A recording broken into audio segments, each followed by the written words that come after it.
Tutulungan ng pamahalaan together with the national government, together with the first responders, of course, the LGUs, maayos naman. The only problem is that napakalakas ng Tino. Unfortunately, meron tayong inaabangan na parating na may potensyal na maging mas malakas pa. Doon natin napangalanan na one.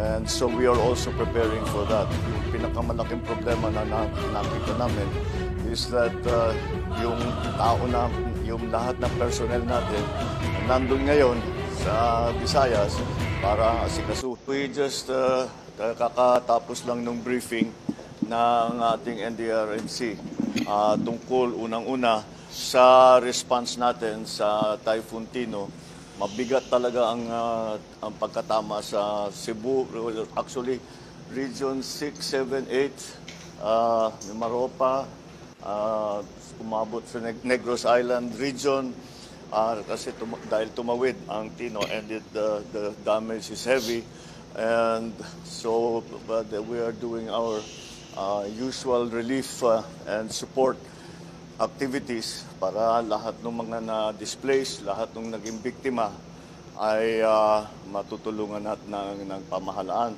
together with national government, together with the first responders, of course, the LGUs. Maayos naman.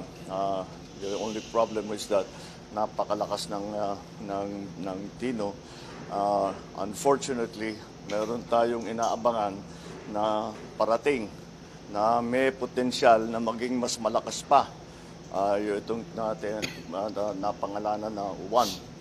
And so we are also preparing for that. Yung pinakamalaking problema na nakita namin is that yung tao na, yung lahat ng personnel natin nandun ngayon sa Visayas para asikasuhin nga ang relief and